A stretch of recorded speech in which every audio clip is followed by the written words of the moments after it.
All right. So today we'll talk about economic objectives of government in detail. So the first economic objective, which is there on the screen, that is economic growth. So before we talk about it, because I did talk about it in the last lesson, so Faizan Ali, can you tell me what is economic growth?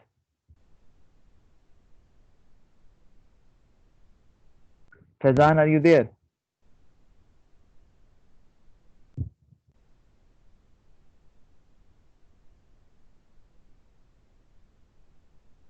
Okay, all right. Ali sir Tarar, Mohammed, sir वो मेरा yes, mic नहीं on हो रहा था। yes, Faizan. Sir question क्या My था sir question: आपका? what is economic growth? Because we are discussing the first objective, which is there on your screen, that is economic growth. So before we discuss it, I want you to explain what is it actually. Sir जब एक Faizan? Country का GDP sir एक country का जब GDP increase होता है तो उसकी इकोनॉमिक ग्रोथ होती है। Okay, all right. Oh, okay. Um, Muhammad Ali Tarar, can you answer it? Sir, increase in production of goods and services. Okay, increasing the production of goods and services. Okay, all right. Okay, fine. All right. So let's discuss it now. Okay, now you can see I have actually mentioned all the objectives of government which are there in your syllabus. Okay, although there are other objectives as well, but these are the most important objectives of any government of a country. So let's talk about the objective which is on your extreme left, that is economic growth.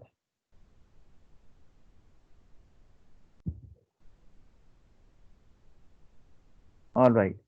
So this is economic growth, right? Okay, now somebody explain it. Economic growth means that when the increase in the production of goods and services in a country is there compared to the previous year. Because generally we associate economic growth with GDP. GDP, you understand? GDP means that the total output of goods and services which are produced in a country, if we add the value of all those goods and services in a year which are produced and provided in a country, we call it GDP. So if GDP is increasing every year, we'll say there is economic growth taking place in a country. Now, let me explain you with an example. For example, if I say that in a country there is 6% economic growth, 6%. Why? Because economic growth is always in percentage, right? And it actually tells that the production of goods and services have increased by a certain percentage. So now if I say that in a country the economic growth is 6%, so it means that there is 6% higher production of goods and services than the previous year. 6% higher production and goods and services than the previous year. Again, I have used numbers for it as well. For example, in year one, if the country was able to produce 1,000 goods and services, okay, so if economic growth rate is 6%, right? If in that country, so then that means that year two or the next year, the country is able to produce 1,060 goods and services, right? So how we actually calculated that? We just calculated 6% of 1,000. So 6% of 1,000 is 1,060. So that is very simple. So it means that yes, there was an economic growth in year two for the country. And economic growth actually shows a sign of success for an economy or a sign of recovery for an economy. that economy is actually moving towards development. And obviously, it will lead to increased living standard of the people as well. And why living standard of the people will be there? Because we'll talk about it as well. Because now there are plenty of goods and services available. People can choose whatever item they want to buy. So they pick up the best or most suitable item for them. And that increases the level of satisfaction for the consumers, and it increases the living standard of the people as well. So economic growth is one of the primary objective of the government. Secondly, you know that when I told you earlier that when more goods and services will be produced, for that you require more resources to be used. And one of the resources, labor. So it means businesses will start hiring more workers.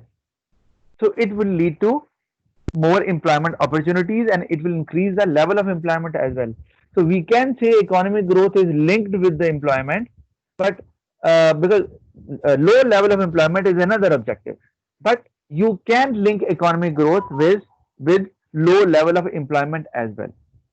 Okay, we'll talk about them in detail, but right now we need to discuss them one by one to get started. Now, the second objective, which is there, that is low price inflation. You can see that. Now, low price inflation, again, it's a very important concept, especially in A-levels economics. But it's important in A-levels business as well. You might not be asked to calculate inflation in A-level business, but you have, I think in the paper, it has been asked many a times to calculate inflation. So we won't talk about how to calculate it. Yes, please. Sir, Ramesh कह रहा है कि उसको add करना है. All right. Okay. So we might not discuss in A-level business how to calculate it, but you need to understand the significance of having this objective, that is low price inflation. So before I start explaining, I want you to answer it. So let me phrase a question for you for low price inflation.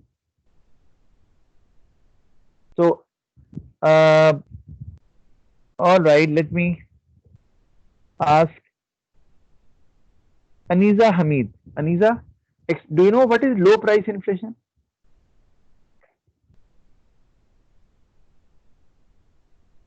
Aniza, are you there?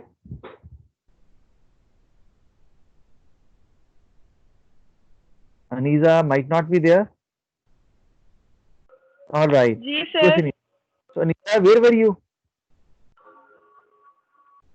Why do you run away? Hello sir, वो आवाज नहीं आ रही थी आपकी. Okay, so explain me, what is low price inflation? Sir, low price inflation is the rate at which consumer prices increase per year. on Okay, but average. okay, all right, that is inflation. I am talking about low price inflation or low inflation.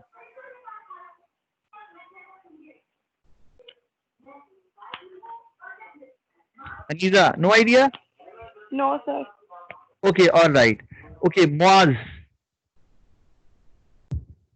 please answer my question. What is low price inflation or low inflation? So it's an inflation.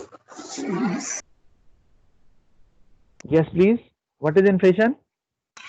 So it's an inflation at which prices rise but at a low rate. Okay, all right. Okay, fine. So basically, inflation means, remember, rate of increase in price. Rate of increase in price. So if there is low inflation, it means prices are still rising, but they are rising at a lower pace. I'll explain you that concept because you need to understand this concept. It is somewhat technical. If you see the picture, so what do you get from it? If inflation is low, see the picture to your extreme left, a very small balloon of inflation. So it means prices are rising but at a lower pace. So economy is growing. See, I'll explain the concept as well. So when inflation starts increasing at a higher pace, you see that what is happening to economy? It is squeezing. And when now if you see that there is a huge bubble, huge balloon there of inflation, it means now it is actually rising at a phenomenal rate. I'm talking about prices. So now you see that now there will be a problem with the economy. And economy is squeezing down, and now there will be major problems coming in. Now, to explain that why it happens, let me explain you first, and then we'll move on to other related concepts. Okay, one, if inflation is there, like prices are rising. For example, prices are rising by 2%, because inflation is always calculated in percentage. Do remember that. 2%, 3%. Now, what does it mean? I'll explain you that as well. For example, if the price level is 100 and I say that inflation is 2% this year, so it means that now the prices are, or price level is 102. How? 2% of 100 is 2% of 100 is 2. So we'll add 2 in 100. You will get 102. So 102 will be the price level. So this is how we calculate prices if inflation is given. So if inflation is 2%, so prices are rising slowly. Okay, and people's income are rising more than that, because every year people get a raise in their wage, salary, income, right? So if that raise is higher than the rise in prices, people will have no objection as far as prices of the goods and services are concerned. They'll still be able to buy those goods easily. They will still find those goods cheaper. Despite their prices are increasing, they will find it cheaper. Why? Because the raise in their incomes is greater than the rise in prices. So they will keep on buying. So what will happen? There will be a steady demand in the market. Businesses will keep on hiring workers. There will be employment opportunities as well. So overall, there will be increase in GDP as well, because there will be higher production of goods and services there. So taxes will be collected by the government. Government will use those tax revenue for the development of the country. So it means low inflation will definitely boost the economy. That is why you are actually, if you see the picture on your extreme left, you see that economy is growing, it's expanding because of low inflation, because of that. Similarly, okay, and low inflation because prices are rising, so it gives an incentive to producers as well, because you know that producers always look for profit. So if prices are rising, they see more profit in selling those items. For example, if they were selling an item for 100 rupees, now they can sell it for 102. So it means that they see more profit in selling it, so they will produce more. So it will encourage the production overall in the economy. So it will lead to higher GDP, more employment, higher tax revenue for the government, right? But now if inflation starts going up and prices rise rapidly, see the picture to your extreme right. So what will happen when prices soar very high? Now and what happens actually, that the raise in the income of the people, for example, salaries, wages, okay, it's lower than the rise in prices. For example, if prices are rising by 20% and the rise in income of the people is 5% only, so there is a problem. Despite increase in the income of the people won't be able to buy the goods they were buying earlier. Why? Because now they do not have much purchasing power, because now the prices of goods are too high for them. So they won't be able to buy those goods at all, resulting in lower living standard of the people, because now they cannot buy those goods which they were able to buy earlier. So it means demand will slow down. So when there will be lower demand, so what is the point of hiring more workers or keeping the same workers in the business? So the businesses, they will start making the employees redundant. They will start asking them to leave the job, because there is not much demand there in the market. Prices are on the higher side, although producers might be happy if prices rise, I told you earlier, because they see more profit in selling them. But If there is no one to buy those goods, what is the point of producing them? Obviously, they won't produce. They will reduce their production level. So when they will reduce their production level, obviously they won't require much workers. So they will ask many of the workers to leave. It will result in higher level of employment, right? Lower GDP as well, and government won't get the tax revenue they were collecting from businesses and from the people. So it will make the situation very tough for the economy and for the government as well. So Excuse that's me, why, sir. yes, please.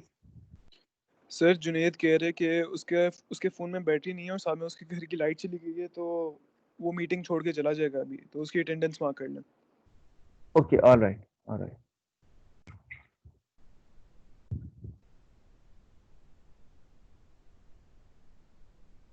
Okay, all right. So I hope now you understand the concept of low price inflation. Why government has this important objective of low price inflation? Because it affects the economy badly if there is high price inflation. Low price inflation is in the favor of economy and the people living in that country. Now let's talk about some further concepts related to inflation. Let me show you that now. If you see this, you might have seen it in A-levels economics as well. Let me explain you that. Now there is a graph right in front of you. On y-axis, I have taken percentage change in price. Remember, inflation is all about percentage change in price. I'll explain you one thing. For example, if inflation is falling, I'll explain you this graph afterwards. For example, inflation is falling. So can we say prices are also falling? I want to ask Fatma Shakil. Fatma, can you answer my question? If inflation is falling, can we say prices are also falling? Fatma Shakil? Sir आपकी आवाज नहीं सही आ रही, please repeat कर दें. All right, I am saying if inflation is falling, can we say prices of goods and services are also falling? Yes sir, falling तो नहीं, लेकिन मतलब उनकी राइज स्लो होगी. Okay, have you opted for economics as well? No sir. Okay, all right. So great, great answer, Fatma. I am really surprised and pleased that you gave me that answer, because many students who opted for economics, still they won't be able to answer such a question. Great answer. Okay, excellent. Percentage, remember, whenever inflation is falling, it does not mean that prices are falling. It means prices are still rising, but they are rising at a lower pace. Because inflation means percentage change in price. So you remember, if inflation is positive, it is 2%, 1%, 3% or 4%. So it means still it shows that there is a rate of increase in price. So prices are still rising. I'll give you an example with a very common example. For example, you are driving your car on the road and you are going at 60 kilometers per hour. Okay, so obviously you are moving forward. So now if you remove your foot from the accelerator and now the speed goes down to 40 kilometers per hour. Now what does it mean? Can we say that now the car is moving backwards? Can we say that? Manur Yazani? No, sir. No, obviously it means still car is moving forward, but now the speed of the car is slow. Now the direction is the same, the destiny is the same, but now the speed or the rate of increase with which the car moves forward, it has slowed down. Same is the case with inflation as well. Inflation means the speed of increase in the price, the rate of increase in the price. So if inflation is rising, price will rise quickly. If inflation is falling, price will rise slowly, but it will still rise. Remember that. Okay, now let me show it to you with the diagram now. Now if you see where I wrote low, I'll start with the graph from there, right? So if you see, this is the percentage change in price. This is inflation. So we'll say here inflation is low. Remember, it means prices are rising, but they are rising at a lower pace. Do remember that. So we call it low inflation. The prices are rising, but slowly. Now you see that there is a jump. In fact, the slope increased to a very high level and it reached to the top. So at this level, we can say that there is high inflation, and that means because after that you reach to the top. So it means that prices are rising, but now they are rising rapidly. Similarly, if there is, now you see the graph is going down, the line graph is going down. So it does not mean that prices are falling. It means percentage change in price is falling. It means prices are still rising, but they are rising at a lower pace. So we'll say falling inflation, or we can call it disinflation. Falling inflation or disinflation.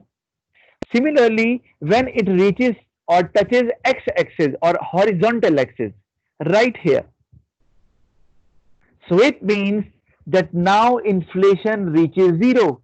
So rate of increase in price is zero. Now the same example now I can relate to, if now the speed of your car is zero. So now can we say car is moving forward? Obviously not, because the speed is zero. So neither car is moving forward nor backwards, right? Same is the case with inflation. If inflation is zero now, it means the rate of increase in price is zero. So price will not move at all, forward or backwards. Now, if further the graph goes negative, so we'll say it is negative inflation or deflation. I told you earlier.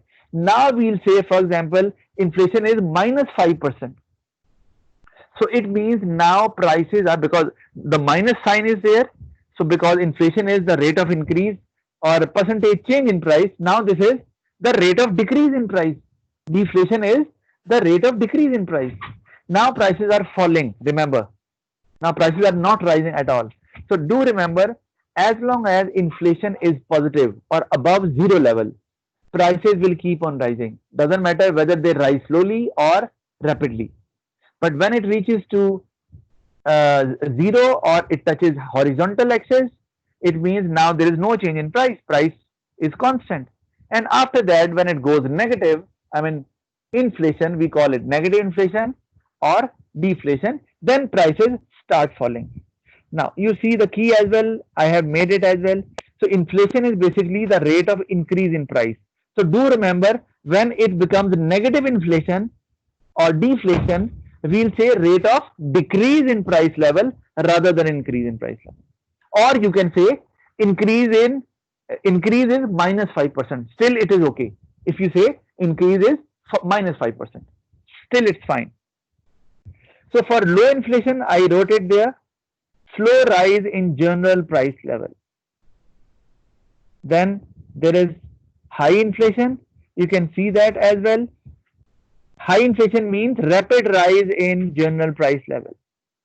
Then disinflation, rise in price level is less than the previous one. Do remember that every time price rises, it rises slowly, more slowly than the previous rise. I can explain you also. For example, if price previous year rose by 5%. So next year price rises by 2%. Still it's rising, but now the rate of increase has gone down. Okay, then next year price, the inflation is 1%. So we'll say inflation is falling. This is disinflation. But prices are still rising, but every time price increases, the rate of increase in price is lower than the rate of increase in price of the previous year. Similarly, there is zero inflation. You can see that as well. Zero inflation. So zero inflation is no change in price level. And then finally we have deflation, that is fall in the general price level. There is one question I want to ask.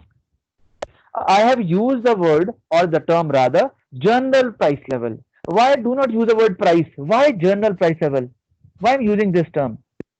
So I want you to answer it. So let me ask you. So Rabia Malik, please answer it. Why I'm using the word general price level rather than price? Rabia?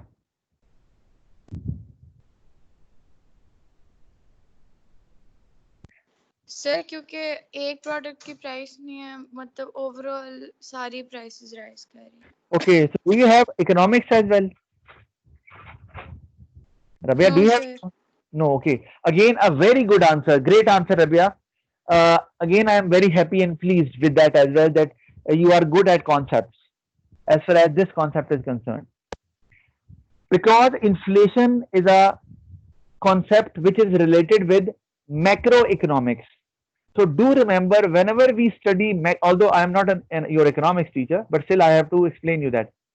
Whenever we talk about macroeconomics, we study the economy as a whole. So we cannot talk about one product, one firm, one individual in isolation. We have to talk about the economy as a whole. So inflation is a macroeconomics concept.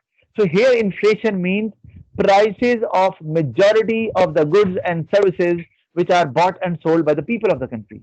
So it's not about price of one product. Do remember that. If I say price of mobiles are rising, it does not mean inflation is rising or there is inflation. Do remember that. Because they actually calculate the price of all the majority of the goods people buy and sell, and then they apply a formula to calculate general price level. So we are not into that because we are actually doing A-level business. So that's right. So that is why there is general price level.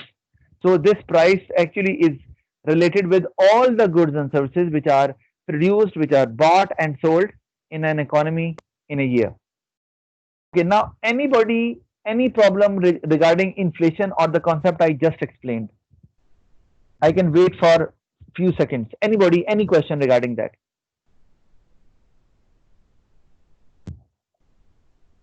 It means everybody is clear. All right. Sir ऐसे question किस तरह आते हैं inflation के? मैं आपको बताता हूँ क्वेश्चन ऐसे. ओके, द क्वेश्चन कैसे आएगा? They may give you the percentage of inflation which is there, or they may tell you that inflation is rising. So the question, the focus of the question will be that what would be the effect of inflation on that particular business.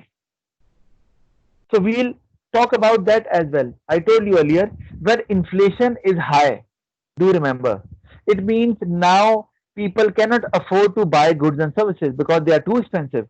So when they will stop demanding it, obviously the demand in the market will go down for products. So certain people, for example, I'll give you an example. For example, you deal in luxury products. You deal in very expensive perfumes. Now there is inflation there, so the prices of all items have increased because general price level has gone up. Now people will stop buying those expensive perfumes because now they are too expensive. They were already expensive. Now people think of meeting their basic necessities, right? Because now they do not have enough money to buy all the items. So their living standard will go down for sure, but they will focus on basic necessities rather than luxuries. So all those businesses which are dealing in expensive perfumes, obviously they will have a negative impact of that. So in that case, if the business is such, then obviously you will explain that, you will link it with the business, that there will be a huge impact on the business, and because there will be not much demand there in the market, and you can explain that in terms of profit, revenue, and the employment involved there in the business, because you have to pay them after all. So this is how you can explain in the paper as well, because the paper will definitely be about the business. Do remember, it won't be about the economy. You have whatever the indicators which are there in the economy, such as inflation, you have to link it with your business, which will be given in the case study. So obviously when I will give you the case study, based on this concept, obviously you will come to know about it as well. So don't you worry about it. But do remember that in the paper, the question will be about the impact of economic growth, the impact of inflation on the business. Obviously, it will first have an impact on the economy, and then it will have the impact on businesses as well, consumers, workers. So it will spread around. So, but you need to focus it on your own business rather than telling that people will get poor, there will be poverty there, there will be unemployment. Yes, you can explain that, but if you link poverty and unemployment with the business, let me explain, because you need to have your answer in the context of the business, which is given there in the case study. If you say poverty will prevail and now people won't be able to buy expensive perfumes, so now you are linking it with the case. Similarly, if you say now there will be lots of unemployment, so people won't have much income to buy or purchase luxuries. So because perfume is a luxury, so demand for luxury will go down, resulting in lower revenue and profit for all those businesses, such as this business, which is dealing in perfumes, expensive perfumes. So this is how you can link it with the business.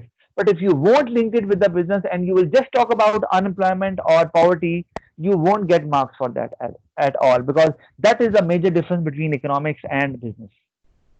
You can talk about economic indicators, but you have to link it with the business which is given there in the case study. I hope I have made you understand. All right.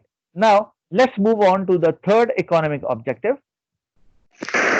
Sir, the screen isn't visible. You can't. Sorry. Okay, all right. Let me see why it is happening. Let me do it again.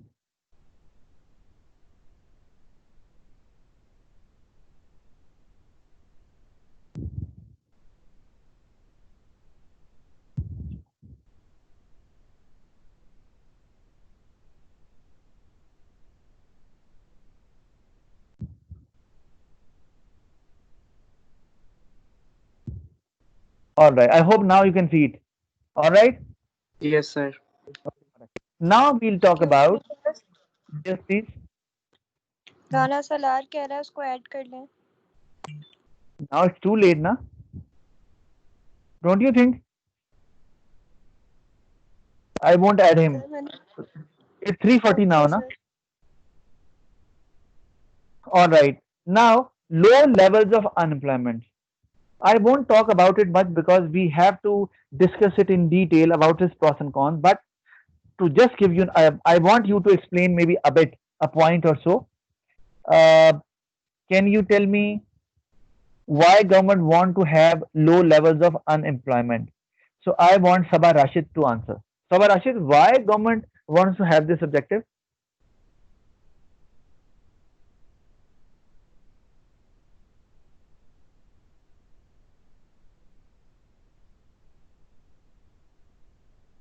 Yes, Sabah, are you there?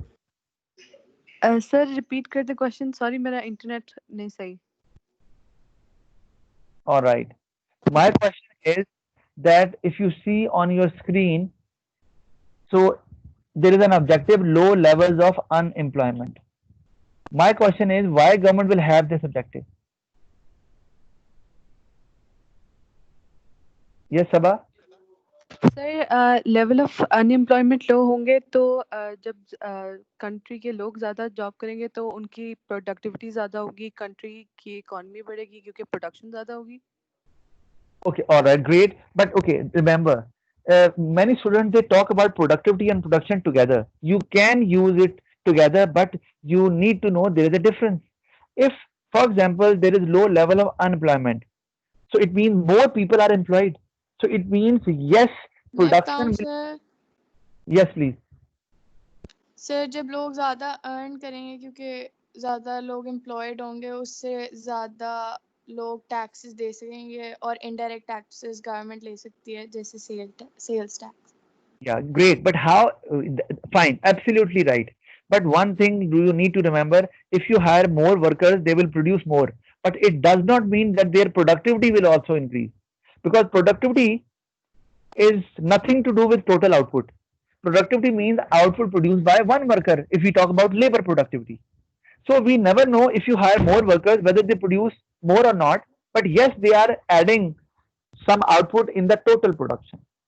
So either do not talk about productivity, because productivity can also only increase if workers are motivated, they use latest machinery, okay, there are efficient production methods.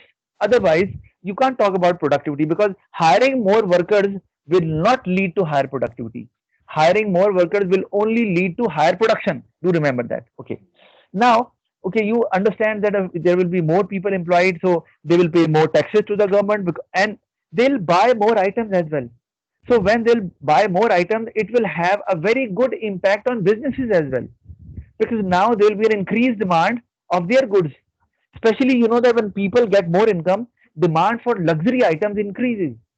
And those goods, for example, those businesses, for example, a business which is there about holiday resorts, if it is there in the case study. So obviously you can link it with your business as well, that now people can afford uh, recreation, visiting tourist spots, holiday resorts, because now they have much income. So in that way, the revenue of such businesses will also increase, and profit as well. So this is how you can, after linking it with the economy or people, you can link it with the business as well, which will be given there in the case study. So do not forget to link your answer with the business there. Either you are doing evaluation or you are doing analysis, you have to do it. And when you are using application and evaluation, we call it applied evaluation. Do remember that. So it does not mean when you are evaluating, you won't use application. Try to use application in every point. All right, because examiner always looks for that, and you will get higher marks. Okay, all right. Then we have favorable balance of payment. Next is there. So favorable balance of payment, what is it? Again, I want somebody to answer that. Okay, Talal Mughal. Talal, what is favorable balance of payment? Can you explain me what is balance of payment? जी sir. Sir balance of payment is the जब sir आपकी sir it is एक मिनट sir मैं बता रहा हूँ sir the total the subtraction of the amount of imports from amount of exports is balance of payment. Okay, all right, all right. It means balance of payment basically records the total value of exports and imports of a country. Do remember, Yes. It's all about value. It's not about units. How many cars you import? No, it is not recorded here. What value of cars you import? The total value of the cars you import or export. This is recorded in balance of payment. Very good. And what is favorable balance of payment, Talal? Talal Mughal. Talal Aziz. Sir, when the value of exports is greater than the value of imports. Very good. Now you are right. Yes, value. You can see the picture as well. That favorable balance of payment is all about higher exports value than the imports value, and they are always in value, not in units. So if it means more money is coming into your country and less money is going out of your country, so it means that the balance of payment is favorable. It is good for the economy. Sometimes it is bad as well, but I do not want to make you confused. I may talk about it later.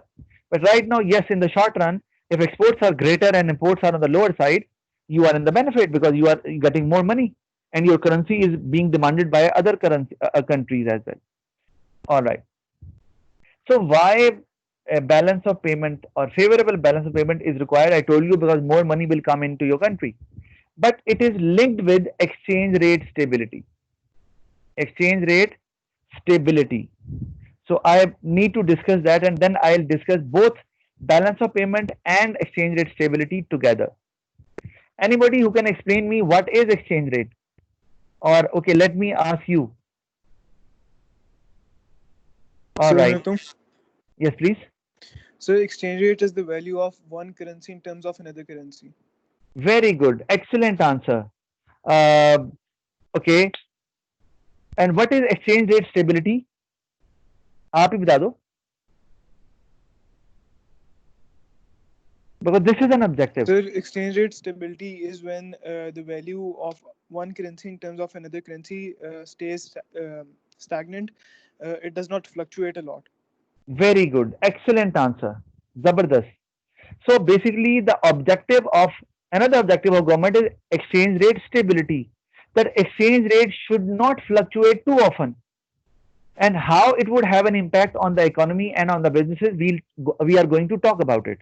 But it is very, very important and crucial for every country to have their exchange rate stable against other currencies. So let's talk about it, about the exchange rate stability. Let me show it to you. Okay, so now you can see now, yes, you can see it. Exchange rate. Let's talk about it first. Now, the definition, so the term has already been defined. That is the external value of the currency in terms of another currency. Or you can say, it's quite simple, the rate at which one currency can be exchanged with the other currency. For example, one Great Britain pound is equal to 200 PKR. Right now, this is the rate which is going on. One Great Britain pound is equal to 200 PKR. So it means that, what does it mean? It means if you want to buy, if for example, if people in UK, they want to buy Pakistani rupees, so if they sell, now, if they sell one Great Britain pound, they'll get 200 Pakistani rupees. So can anybody tell me why people in UK, they want to buy Pakistani rupees? What is the purpose of buying Pakistani rupees? If you, for example, you are a UK resident, Tuba, please answer my question. Yes, sir. My question is that the exchange rate is right in front of you. One Great Britain pound is equal to 200 PKR. So my question is, why UK residents want to buy Pakistani rupees?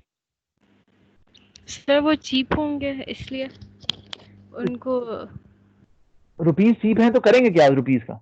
घर में रख लेंगे? Sir पता नहीं. Very strange. Okay, Subhan Chima. Subhan. Because you need to understand this. Why exchange rate is important for economies, and exchange rate definitely has a major impact on businesses as well. Subhan, are you there? Sir, मैं बताऊं? Okay.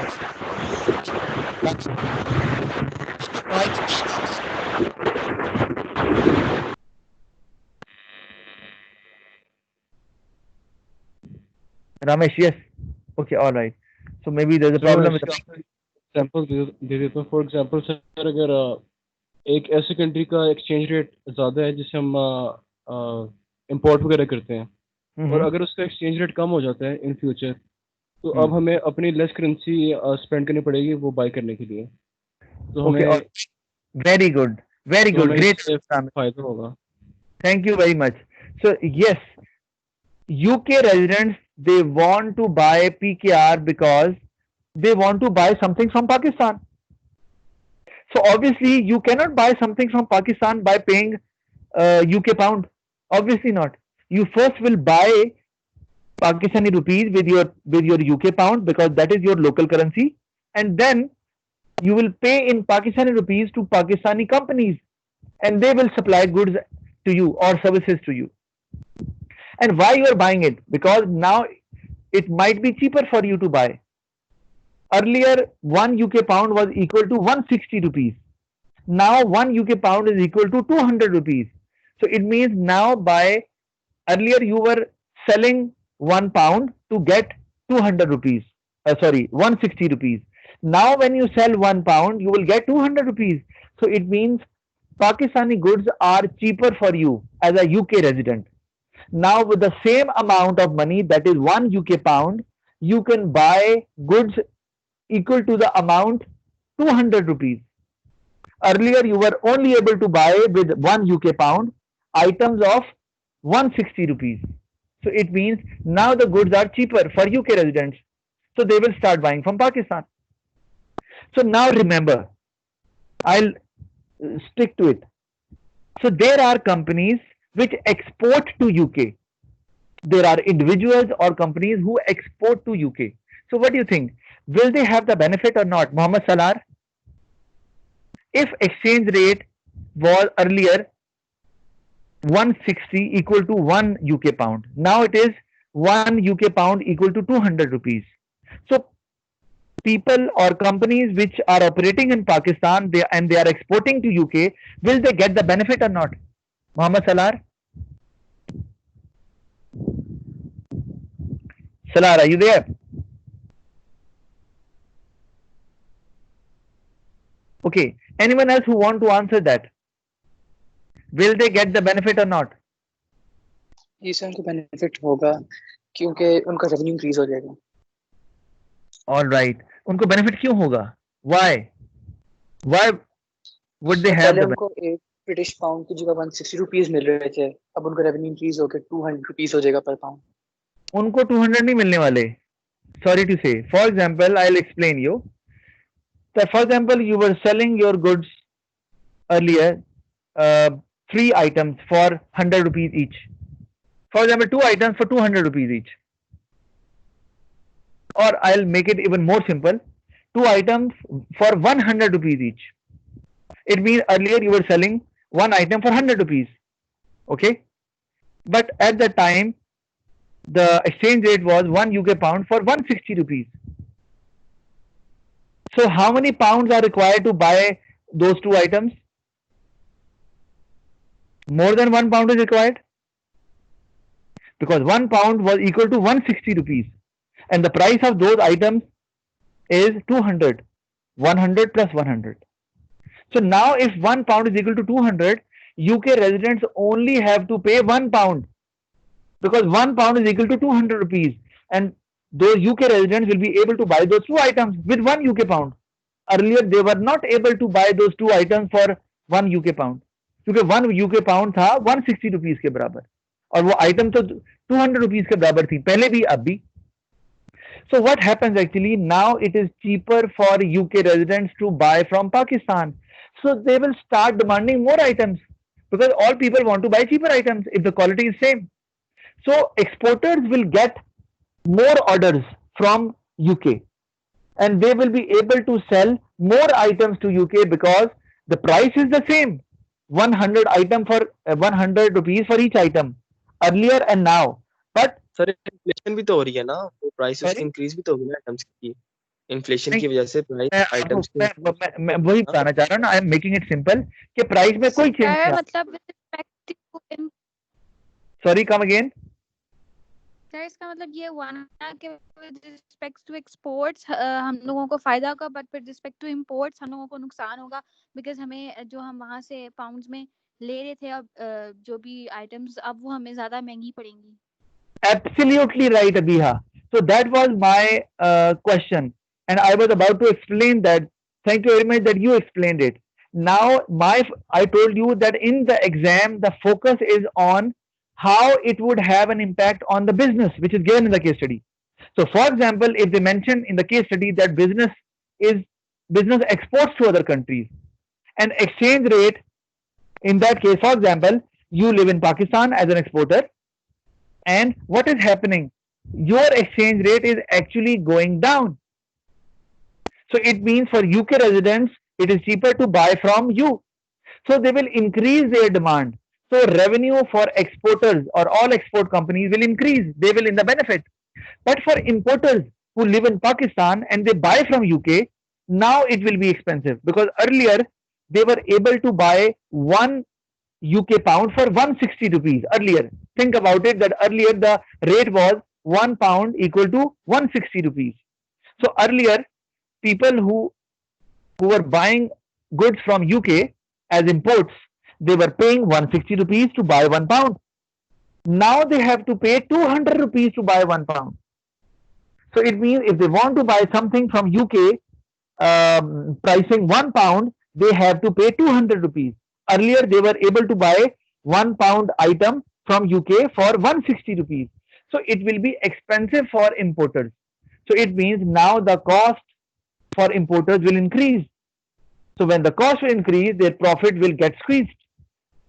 So this is how they will have reduced amount of profit. Or if they increase, for example, if they are getting items from UK at a higher price, because now they have to pay 200 rupees to buy the same item of 1 UK pound, so they may increase the price in Pakistan. But now people won't buy. So if people won't buy, again the same case will be there. There will be lower revenue and lower profit for the importers. So do remember, in that case, so what happened actually in Pakistan, we call it exchange rate depreciation. I will explain you the whole mechanism, but I actually started with a concept so that you can just at least have something to understand, and then I'll explain everything which is there on the screen. I might not be able to explain that in this class. I may explain that in the next coming class. But okay, but do make it clear. The example I'm giving you, 1 UK pound was equal to 160 rupees earlier, and now it is equal to 200 rupees. So we'll say, living in Pakistan, we'll say PKR has depreciated. It has gone down in value against UK pound. Do remember. And people in UK, they will say that our currency has appreciated. It has gone up in value against PKR. Do remember. Whenever we say that a currency has appreciated or depreciated, we always have to tell against which currency. क्योंकि अभी अगर UK pound बढ़ गया है against Pakistani rupees, तो इसका मतलब ये थोड़ी है कि against all currencies it has appreciated. No. So that is why you have to mention clearly against which currency it has appreciated. तो यहां पर आपको लग रहा होगा कि भाई 200 PKR हो गया तो शायद PKR appreciate हो गया. No. UK pound has appreciated because earlier UK pound was equal to 160 rupees. Now 1 UK pound is equal to 200 rupees. So it means that rupee has depreciated and against UK pound, and UK pound has appreciated against PKR. Okay, any question up till now regarding exchange rate and the example I explained? Any question? No question. Okay, all right. So I'll continue that in the next class. Thank you very much. I may give you an assignment as well. Let's see whether I give you this weekend or not, because I told you that maybe the coming weekend, this chapter will continue in the next week as well. Okay, let's see. Do revise the notes. So that's all for today. I'll see you in the next class. Allah Hafiz, sir. Hafiz. Hafiz. Hafiz. Allah Hafiz.